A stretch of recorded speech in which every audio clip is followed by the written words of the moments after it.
my dear students, hope you all are fine and well at your homes. This is Sunil here, your history teacher, and today I am going to give you the next pages explanation of this chapter number 4, what books and burials tell us. तो students, इस chapter में हमने इस chapter के हमने 2 video complete कर ली हैं, जिसमें कि हमने फर्स्ट वीडियो में 2 पेजेस का एक्सप्लेन किया था एंड लास्ट वीडियो में हमने इसके 3 पेजेस को एक्सप्लेन किया था। आज हम इससे आगे का एक्सप्लेन करेंगे। तो ये हमारा वैदिक लिटरेचर वगैरह सब हो गया था फर्स्ट वीडियो में। कल हमारा सोशल कंडीशन भी हो गया था। इसके अलावा हमारा ये नेक्स्ट जो था इकोनॉमिक लाइफ, ये भी कंप्लीट हो गया था और fact file already completed. Next है हमारा रिलीजियस बिलीव्स एंड प्रैक्टिसेस, ये भी हमारे कंप्लीट हो चुके थे और इसमें रिलीजियस बिलीव्स एंड प्रैक्टिसेस में हमका जो पॉइंट था ये हमने पूरा कंप्लीट कर लिया था। तो आज जो चलेगा हमारा नेक्स्ट टॉपिक रहेगा पॉलिटिकल लाइफ। जैसा कि आप लोग देख पा रहे होंगे यहाँ पे पॉलिटिकल लाइफ यानी कि राजनैतिक जीवन। उस टाइम पे जो लोगों का जो राजनैतिक जीवन था, राजनीतिक जो जीवन था, वो कैसा था कैसा नहीं, उसके बारे में देखते हैं। चलिए, फर्स्ट है द किंग। देखिए कह रहे हैं कि अगर हम द किंग की बात करें तो देखिए कह रहे हैं in the Rigvedic civilisation a number of joint families made a village ग्राम। ये कह रहे हैं कि जो ऋग्वैदिक सिविलाइजेशन था उसमें बहुत सारी जॉइंट फैमिलीज मिल करके एक गांव का निर्माण करती थी। किसका निर्माण करती थी? जॉइंट फैमिली मिल करके गांव बनाती थी। और ग्रुप ऑफ विलेजेस, और जो विलेजेस का जो ग्रुप था, जो गांव का ग्रुप था, गांव का ग्रुप मिल करके क्लैन, एक विश बनाता था जो कि ग्रुप ऑफ विलेजेस कहलाता था। And several clans form the tribe, और बहुत सारे फिर ये क्लैन यानी जो विश हैं ये सब मिलकर के क्या बनाते थे? ट्राइब बनाते थे। और हर ट्राइब का अपना एक राजा होता था। और ये कहने कि Trtsus, Bharatas, Purus, Pakthas ETC were some of the small kingdoms of that period. ये जो ऊपर अभी मैंने कुछ किंगडम्स पढ़े, ये उस समय के कुछ उस टाइम के कुछ छोटे छोटे राज्य थे। इसके अलावा Kuru, Panchala and Videha were some of the major kingdoms. ये जो थे कुरु, पांचाल और विदेहा, ये कुछ बड़े बड़े राज्य थे। किसके? उत्तर प्रदेश, बिहार एंड वेस्ट बंगाल, जो कि कहाँ पे फैले हुए थे? उत्तर प्रदेश, बिहार और वेस्ट बंगाल के रीजन में। आगे कह रहे हैं the king was not a despot nor was he all powerful. जो राजा था वो पूरी तरह से डिस्पोट नहीं था। डिस्पोट मीन्स एक तरह से तानाशाह। वो तानाशाह नहीं था, ना ही तो उसके पास सारी शक्तियाँ थी। He had to rule according to the wishes of the tribe. और वो जो था अपनी ट्राइब के विश के अकॉर्डिंग, यानी उनकी इच्छा के अकॉर्डिंग ही रूल करता था, शासन करता था। यानी कि एक तरह से जनता की ही संग्रह से वो चलता था। He had to lead and defend the tribe during war and maintain internal peace. और वो जो क्या करता था, इसके अलावा ट्राइब को कोई भी वगैरह जैसे कोई वार वगैरह होती थी या कोई इंटरनल पीस कहीं पे स्थापित करनी हो, तो इन सब चीज़ों से भी उनको क्या करता था? वो डिफेंड करता था, सेव करता था और इन सब चीज़ों को लीड भी करता था। इंटरनल शांति वगैरह के जो प्रस्ताव थे उनको भी क्या करता था? वो लीड करता था। He had to settle cases of dispute of them of the tribesman. इसके अलावा जो ट्राइब्समैन, उनके बीच में जो आपस में ही कोई डिस्प्यूट वगैरह होते थे, लड़ाई झगड़े या कुछ भी, इस तरह के जितने भी केसेस थे वो सब उनको ही क्या करता था? वो सेटल करता था, सॉल्व करता था। कौन? राजा। He had to treat the people in a kind and affectionate manner. वो लोगों को एक बहुत ही व्यवहारपूर्ण तरीके से, इट मीन्स बहुत ही दयालु तरीके से और प्यार से, यानी कि व्यवहारपूर्ण तरीके से उन लोगों को डील करता था, उनके साथ बर्ताव करता था। इसी के अकॉर्डिंग उनको ट्रीट भी करता था। As wars among tribes were quite frequent the king had to fight such wars. और कभी कभी जो ट्राइब्स के बीच में जो वार्स वगैरह, लड़ाइयाँ वगैरह होती थी, कभी ज़्यादा हो जाती थी, तो ऐसी लड़ाइयों में राजा को भी खुद लड़ना पड़ता था। Before they went out to fight, they performed यजनाज and did the same after the victory. जब राजा लोग अपनी ट्राइब के साथ किसी दूसरी ट्राइब से लड़ने के लिए जाते थे, क्योंकि ट्राइब थी, हर ट्राइब का अपना राजा होता था, कोई ना कोई मतभेद होते थे तो लड़ाइयाँ छिड़ जाती थी। तो जब लड़ाई के लिए ये लोग जाते थे तो लड़ाई में जाने से पहले ये लोग यजना किया करते थे। यजना मीन्स यज्ञ, हवन कुंड, हवन पाठ, इस तरह की कुछ चीज़ें किया करते थे, यजना वगैरह यज्ञ टाइप की चीज़ें करते थे। और लड़ाई में जाने से पहले भी और जब लड़ाई जीत के आ जाते थे उसके बाद भी ये लोग यजना किया करते थे। आप लोग यहाँ पे एक पिक्चर देख सकते हो। इसमें एक घोड़ा जो है जिसको छोड़ा गया है, a horse Ashvamedha being sent by the king to ascertain his authority over a region. यानी कि पूरे रीजन में घूमने के लिए छोड़ा गया। अश्वमेध यज्ञ करने के बाद ये घोड़ा छोड़ा जाता था जैसा कि आप लोगों ने रामायण में भी देखा होगा, जो श्री राम जी ने छोड़ा था, जिसको लव कुश ने पकड़ लिया था और फिर उनके बीच में फाइट हुई थी। ठीक है, आगे बढ़ते हैं, देखते हैं आगे क्या है। नेक्स्ट है हमारा मिनिस्टर्स, एडवाइजर्स एंड ऑफिशियल्स। यहाँ पे आप लोग एक पिक्चर और दे रखी है, यजना देख सकते हैं, यहाँ पे यज्ञ वगैरह किए जा रहे हैं। ठीक है, चलिए नेक्स्ट देखते हैं। नेक्स्ट हमारा मिनिस्टर, एडवाइजर्स एंड ऑफिशियल्स। तो देखिए मिनिस्टर, एडवाइजर्स एंड ऑफिशियल्स की बात करें तो इसमें कह रहे हैं the king was assisted by ministers, advisers and officials in discharge of his duties. ये कह रहे हैं कि राजा को जो है मिनिस्टर्स के द्वारा, एडवाइजर्स के द्वारा, ऑफिशियल्स के द्वारा हेल्प की जाती थी, उनको हेल्प प्रोवाइड की जाती थी, जो कि जिनको कि जो भी ड्यूटी दी जाती थी वो लोग राजा को क्या करते थे, असिस्ट करते थे, हेल्प प्रोवाइड कराते थे हर चीज़ों में। The chief among them was the purohit. और इन सभी में जो सबसे बड़ा चीफ जो होता था वो कौन होता था, पुरोहित होता था। पुरोहित जो थे सबसे बड़े चीफ हुआ करते थे। Who advise the king in religious matters and those relating to moral conduct. तो जो कि वो राजा को जो है जितने भी रिलीजियस मैटर्स होते थे, जितने भी धार्मिक होते थे, उन सभी में सलाह देते थे। और भी जितने भी तरह के कुछ और मॉरल जो चीज़ें होती थी उनको भी वो लोग कंडक्ट कराते थे। Next to him was the senani. पुरोहित के बाद जो नेक्स्ट जो बड़ा अधिकारी होता था उसको हम सेनानी बोलते थे। Who was the head of the army, जो कि आर्मी का हेड हुआ करता था। Equal to the modern commander in chief of the forces. अगर हम आज की बात करें तो जैसे आज के कमांडर इन चीफ होते हैं फोर्सेस के, इन्हीं के बराबर का वो अधिकारी हुआ करता था उस टाइम का, ऐसे बोला जाता था। तो आगे देखिए, he led the forces in times of war. और यानी कि युद्ध के समय में वो फोर्सेस को का नेतृत्व किया करता था। Then there was the gramani. फिर उसके बाद में देखिए सबसे पहले हो गए पुरोहित, नेक्स्ट हुए सेनानी। सेनानी के बाद आते हैं ग्रामीणी। ग्रामीणी होते थे द विलेज हेडमैन, जो गांव के जो मुखिया होते थे, सरपंच प्रधान उनको बोलते थे। Who help the king in looking after the affairs of a village, जो कि राजा को हेल्प करते थे, जो भी गांव की जो भी चीज़ें होती थी, कोई किसी भी तरह कोई मैटर होता था उसको देखभाल करने में। There was decentralisation of power and king interfered very little in the village administration. वहाँ पर उस समय पे जो पावर था, जो शक्ति थी, उसका भी एक तरह से डिसेंट्रलाइजेशन किया गया था, बंटवारा किया गया था, नहीं बांटा गया था। डिसेंट्रलाइजेशन होता है विकेंद्रीकरण।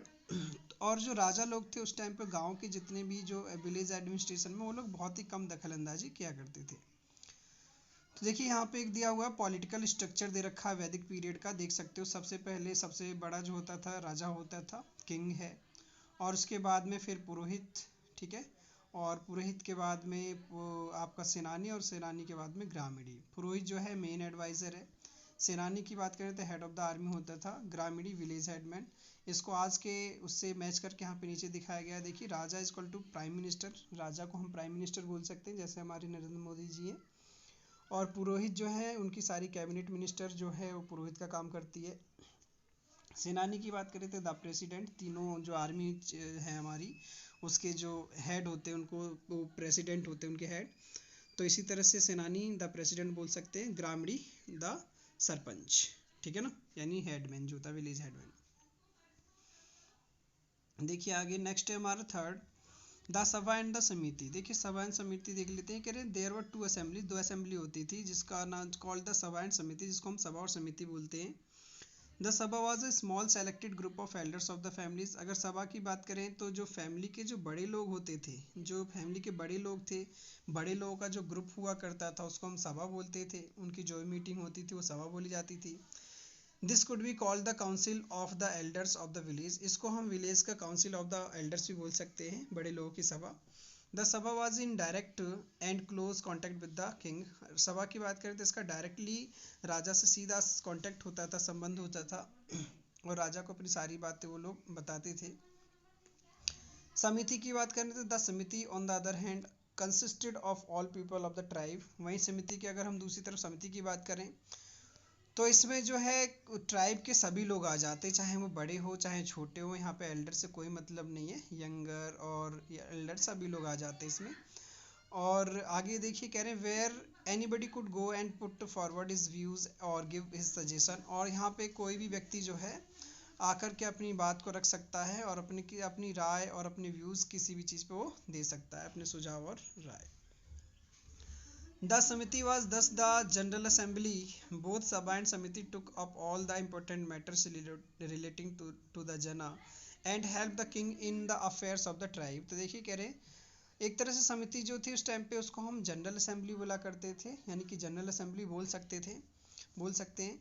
और आगे कह रहे हैं कि दोनों ही सभा हो या समिति हो, ये हर एक इम्पोर्टेंट जितने भी जन लोगों के, जो ट्राइब लोगों के जितने भी इम्पोर्टेंट मैटर्स होते थे उन सभी के लोग उसमें, यानी कि उन सभी मैटर्स को ये लोग देखा करते थे, समझा करते थे। और ट्राइब को हर तरह की हेल्प प्रोवाइड की जाती थी राजा की तरफ से इन सब मैटर्स में। नेक्स्ट देखिए थिंक में यहाँ पे दो क्वेश्चन पूछे गए आपसे, जैसे ग्राम सभा क्या होता है और पॉलिटिकल स्ट्रक्चर पूछा है इंडिया का, जिसको कि यहाँ पर आप लोग देख सकते हो, अभी लेफ्ट साइड में हमने बताया था, आपको एक्सप्लेन किया था। नेक्स्ट है हमारा megaliths as source of history. अब हम देखते हैं मेगालिस होते हैं बड़े बड़े स्टोन पत्थर, उनको बोलते हैं।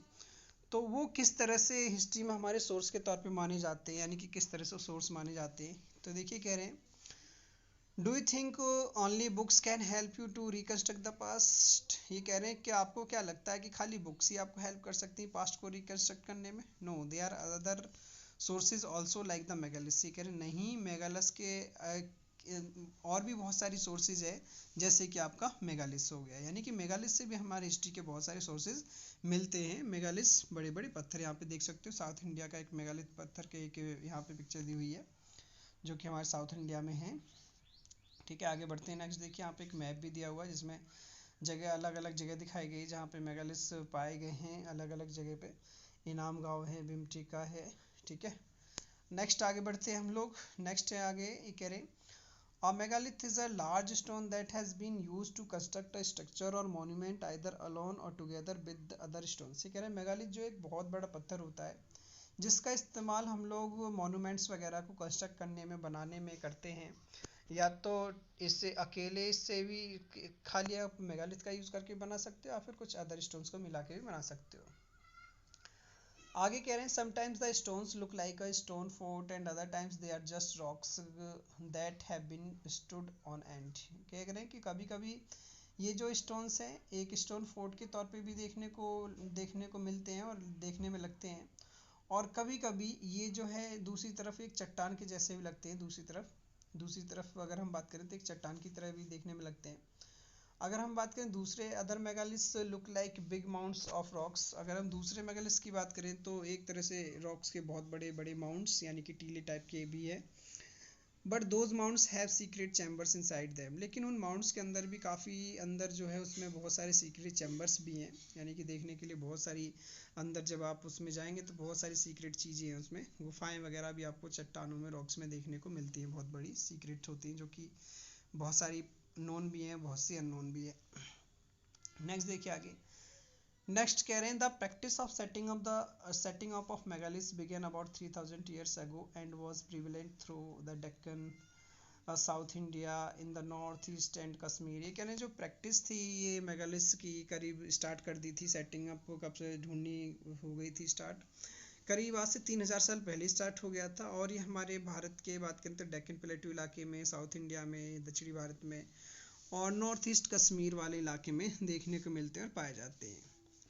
These were carefully arranged by people and were used to mark burial sites। इनको लोगों के द्वारा बहुत ही सावधानी से यूज किया जाता था और कई सारी जो ब्यूरियल साइट्स थी उनको मार्क करने के लिए भी यूज किया जाता था। While some megalith can be seen on the surface, other megalith burials are often underground। बहुत सारी जो मेगालिथ थी उनको सरफेस पे भी देखा गया और बहुत सारी ऐसी थी जो कि बुरियल्स के पास देखी गई और अंडरग्राउंड भी मिली। Sometimes archaeologists find a circle of stone boulders or a single large stone standing on the ground।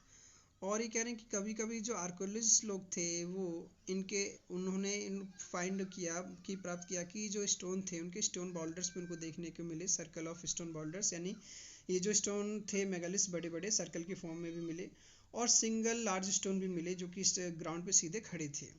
देखिए आगे कह रहे हैं these are the only indications that there are burials beneath. ये जो था केवल एक इंडिकेशन था कि इसके नीचे जो है बहुत सारे क्या हैं, बुरियल्स हैं, बहुत सारे शव हैं, जो शवदाह होते हैं जहाँ पे दफनाए जाते हैं, दफन है शव बहुत सारे। All these burials have some common features, जितने बुरियल्स थे सभी में एक अपने कुछ कॉमन फीचर्स थे. The skeleton found at some sites indicate that the height of people of that era was more than that of the later periods. ये कह रहे हैं कि ये जो स्केलेटन कुछ कंकाल जो पाए गए बुरियल साइट्स पे, तो जो पाए गए कंकाल उनसे ये पता चलता है कि उस टाइम के जो लोगों की जो हाइट हुआ करती थी, जो हाइट थी, बाद के लोगों की जो बाद में जो लोग हुए उनसे काफ़ी ज़्यादा हुआ करती थी, यानी काफ़ी ज़्यादा हाइट के पीपल हुआ करते थे, लोग थे उस टाइम पे. आगे कह रहे हैं, देखिए यहाँ पे एक मेगालिथ की डिफाइन दे रखी है, अ वेरी लार्ज स्टोन, जिसका यूज़ हम लोग करते थे प्री हिस्टोरिक टाइम में आर्किटेक्चर और मोन्यूमेंट वगैरह बनाने में.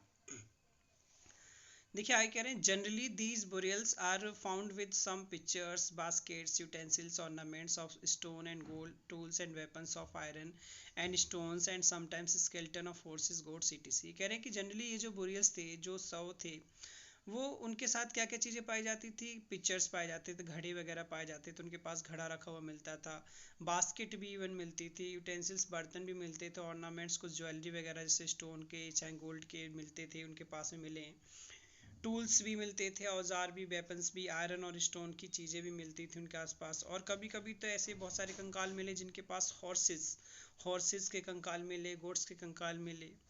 तो these things were buried with dead shows the belief of people in the next world and hence these things are perhaps buried to serve them in the next world. तो देखिए ये जो सारी जो चीज़ें उन कंकाल के साथ शव के साथ मिलती थी, जो मिली हैं, फाइंड आउट की गई हैं, इनसे ये सो होता है, ये पता चलता है कि उस टाइम पे जो लोगों को था, लोगों का ये भी मानना था कि मरने के बाद भी जीवन होता है. इसलिए मरने जब भी कोई व्यक्ति मर जाता था, उसको जब वो लोग दफनाते थे, दफन करते थे, तो उसके साथ ही सारी चीज़ें रख देते थे, चाहे ज्वेलरी हुआ या फिर खाने पीने की चीज़ें जैसे हॉर्सेस, गोट, या फिर और भी बहुत सारी वेपन्स वगैरह, टूल्स वगैरह, यूटेंसिल्स वगैरह, बास्केट और ये सब चीज़ें, पानी के घड़े वगैरह सब कुछ रख देते थे. क्यों ऐसा कि इसलिए करते थे क्योंकि उन लोगों का मानना था कि दूसरी दुनिया में जहाँ भी ये जाएगा वहाँ पर ये भूखा ना रहे, इसको खाने के लिए सब चीज़ें मिलती रहे और ये सब चीज़ उसके पास हो, क्योंकि उनका मानना था कि मरने के बाद भी कहीं ना कहीं लाइफ होती है. नेक्स्ट देखिए बुरियल्स एट इनाम गांव. ठीक है, इनाम गांव के एक बुरियल्स के बारे में पढ़ लेते हैं. तो देखिए कह रहे सम बुरियल्स फाउंड एट इनाम गांव reveals the secret of history. कह रहे कि कुछ बुरियल जो है इनाम गांव में पाए गए जो कि हिस्ट्री के बहुत सारे सीक्रेट्स को खोलते हैं, रिवील्स करते हैं. Inamgaon is a village in the Shirur taluka of Pune district, Maharashtra state, which is located 89 kilometre east of Pune city. देखिए कह रहे हैं कि इनाम गांव जो है एक गांव है जो कि पुणे डिस्ट्रिक्ट के सिरूर तालुका में तालुका में है, महाराष्ट्र स्टेट में, जो कि पुणे सिटी से पूरब की तरफ 89 किलोमीटर दूरी पर स्थित है. आगे कह रहे हैं the reason around Inamgaon forms a part of the lower reaches of the Ghod river, the major tributary of Bhima. कह रहे कि जो इनाम गांव के आसपास का जो रीजन है उसको हम part of the lower reaches, तो जो नीचे वाला जो इलाका है वो घोड़ नदी के पास है, उसके समीप है, और जो घोड़ नदी है, भीमा नदी जो है उसकी एक सहायक नदी है. Archaeologist conducted analysis on 165 human bones found in इनाम गांव बुरियल. और जो हमारे आर्कोलॉजिस्ट लोग हैं, उन्होंने इनाम गांव में जो 165 ह्यूमन बोन्स पाए गए थे उन पे काफ़ी अच्छी खासी उन्होंने उसका डीप एनालिसिस किया कि क्या क्या वहाँ पे मिला, क्या क्या नहीं, उसको अच्छे से एनालाइज किया. आगे देखिए आगे कह रहे हैं burials were generally under house floors sometimes in the courtyard. कह रहे हैं बुरियल्स जो है जनरली हाउस फ्लोर्स के नीचे भी पाए गए, कर्टयार्ड के नीचे पाए गए, यानी आंगन में भी पाए गए. These burials also reveal the social setup of the society. और ये जो बुरियल है ये जो उस टाइम के जो सोशल सेटअप था, जो सामाजिक कैसे सेटअप किया गया था, सामाजिक सेटअप उस समय के समाज का, उसको भी रिवील करते हैं. The historians have drawn the conclusion that the rectangular houses in the central part of the mound belong to the rich class. ये कह रहे हैं कि हिस्टोरियन लोगों ने ये कंक्लूजन निकाला कि जो रेक्टेंगुलर हाउसेज हैं जो सेंट्रल पार्ट में है वो बिलोंग करते हैं रिच क्लास को. किसको? जो ऊंचे ऊंचे जो टिले हैं, रेक्टेंगुलर हाउसेज जो हैं, वो बिलोंग करते हैं किसको? रिच क्लास को. Whereas the circular huts found outside the mound were poor. वहीं जो सर्कुलर हट से जो गोल गोल जो झोपड़ियाँ थी वो डिनोट करती थी, जो बाहर की तरफ थी उस रेक्टेंगुलर उससे बाहर ऊंचे वाली टीले से नीचे की तरफ, वो डिनोट करती हैं पुअर लोगों को, गरीब लोगों को। आगे कह रहे हैं this conclusion is based on the fact that the bones found in the rectangular houses reflected a more nutritious diet than those found in the ground huts, which reveals that the rich or merchant class ate more nutritious food than the poor। तो ये कह रहे हैं कि जो ये conclusion, इससे एक कंक्लूजन निकलता है कि जो रेक्टेंगुलर हाउसेस वाले जो घर थे जहाँ पे लोग रहते थे, वहाँ के लोग बहुत ज़्यादा न्यूट्रियस डाइट यानी कि बहुत ही पौष्टिक भोजन लेते थे, और किनकी बजाय उन जो राउंड हट्स में जो गोल झोपड़ियों में रहते थे उनकी बजाय। और जो न्यूट्रिशियस डाइट लेते थे उसमें मर्चेंट होते थे, रिच लोग होते थे, या अमीर लोग जो हैं एक बहुत ज़्यादा न्यूट्रिशियस डाइट लेते थे, पौष्टिक भोजन लेते थे गरीबों की बजाय। Archaeologists have found seeds of wheat, barley, rice, pulses, millets, peas and sesame। और इसके अलावा आर्कोलॉजिस्ट लोगों ने व्हीट के सीड, बार्ले के सीड, राइस के सीड, पल्सेस, मिलेट्स, पीस, सीसम, इन सभी के सीड्स वहाँ से प्राप्त किए, खोजे। Numerous bones of animals bearing cut mark have been found indicating that they may have been used as food। और इसके अलावा बहुत सारे जानवरों की हड्डियां भी वहाँ पे देखने को मिली, कटी हुई मिली, पाई गई, प्राप्त की गई, जिससे कि ये पता चलता है कि ये जो है उस टाइम के जो लोग थे इनको भी एज एनिमल्स को भी एज अ फूड के तौर पे खाते थे। These include cattle, buffalo, goat, sheep, dog, horse, ass, pig, sambar, spotted deer, black buck, antelope, hare and mongoose, besides birds, crocodile, turtle, crab and fish। तो ये कह रहे हैं कि अगर इनमें हम जानवरों की बात करें तो उस टाइम पे फूड के तौर पे कौन कौन से जानवर का वो लोग इस्तेमाल करते थे? कैटल का, बफेलो का, गोट का, बकरी का, सिप हुआ भेड़, डॉग कुत्ता, हॉर्स, एस यानी घोड़ा, गधा, pig, sambar, spotted deer, black buck, barasingha, antelope, हिरन, हेयर, मंगूज, मंगूज, इन सभी चीज़ों के। इसके अलावा बर्ड्स, बर्ड्स का भी यूज़ करते थे वो लोग एज अ फूड के तौर पे। क्रोकोडाइल हुआ, टर्टल, क्रैब और फिश, इन सभी का वो लोग इस्तेमाल करते थे एज ए फूड के तौर पे। There is evidence that fruits such as बेर, आंवला, जामुन, dates and variety of berries were collected। इसके अलावा बहुत सारे और भी एविडेंस मिले, साक्ष्य मिले कि वो लोग इसके अलावा फ्रूट्स भी, फल भी खाते थे, जैसे बेर हुआ, आंवला हुआ, जामुन हुआ, डेट हुआ। इसके अलावा तरह तरह की वेरीज भी वो लोग इकट्ठे करके उनको भी एज ए फूड के तौर पे खाते थे, यूज़ करते थे। ठीक है, यहाँ पे आप इधर लेफ्ट साइड में देख सकते हो एक वेब चार्ट दिया हुआ इंडो आर्यंस का। ये हमारे पूरे जो चैप्टर है उसका एक होल रिकैप है, देख लेते फटाफट से। देखिए कह रहे हैं Indo Aryans originally lived in central Asia. जो इंडो आर्यंस लोग थे ओरिजिनल कहाँ पे रहते थे? वो सेंट्रल एशिया में रहते थे। और इनकी जो लाइफ थी तीन हिस्सों में डिवाइडेड थी। पहली सोशल लाइफ, दूसरी इकोनॉमिक लाइफ, तीसरी पॉलिटिकल लाइफ। सोशल लाइफ में देखिए कौन थे? ब्राह्मण्स थे, क्षत्रिय थे, शूद्र थे, वैश्य थे, इन सभी को हमने पढ़ा। और इकोनॉमिक लाइफ में दो चीज़ें थी जो उनका मेन ऑक्यूपेशन था, एक एग्रीकल्चर और दूसरा था ट्रेड और कॉमर्स। थर्ड है हमारा पॉलिटिकल लाइफ में आपके किंग आते हैं, फिर पुरोहित, फिर सेनानी, फिर विलेज हेडमैन। ठीक है, सो स्टूडेंट्स इस तरह से हमारा चैप्टर यहाँ पे फिनिश होता है। नीचे यहाँ पे इसका रिकैप दिया हुआ आप लोग देख सकते हो। ठीक है, वही सारी चीज़ें जो हमने अभी पढ़ ली हैं। ओके, तो अब आगे इस तरह से हमारे यहाँ पे चैप्टर फिनिश होता है। आगे देखते हैं, आगे शॉर्ट क्वेश्चन आंसर है, ये 10 हैं करीब। तो ये आपका एज ए होमवर्क रहेगा, इनको फाइंड आउट करेंगे आप लोग, सर्च करेंगे। ठीक है, नेक्स्ट है हमारे लॉन्ग क्वेश्चन आंसर्स। ठीक है, आप लोग इसको फाइंड आउट करेंगे, इनको भी एज ए सर्च करेंगे। ठीक है, ओके। नेक्स्ट सी है हमारा, यहाँ पे creating, analysing and evaluation based question है ये कुछ। इनको आपको बताना है इनके बारे में, वेदास के बारे में और द फैमिली सिस्टम ऑफ वैदिक पीरियड के बारे में, सभा और समिति के बारे में। ठीक है, ये भी आपका होमवर्क रहेगा। फिर उसके बाद में आ जाती है बुक साइज, मैचिंग है, होमवर्क में रहेगी। ऑब्जेक्टिव टाइप क्वेश्चन है जिसमें ट्रू फॉल्स है आपका फर्स्ट, ये भी आपका होमवर्क है। एमसीक्यूज है, फिर ये भी आपका होमवर्क है। नेक्स्ट इस तरह से हमारा चैप्टर यहाँ फिनिश हो जाता है, आगे कुछ नहीं करना आपको। ठीक है, यहीं तक रहेगा आपका काम। ठीक है, ओके स्टूडेंट्स, इस तरह से हमारे चैप्टर यहाँ पे फिनिश हो जाता है। ठीक है, जो भी मैंने बताया आप लोग उसको कीजिएगा। मिलते हैं नेक्स्ट वीडियो में, तब तक के लिए bye bye, see you, take care, have a good day, stay home, stay safe.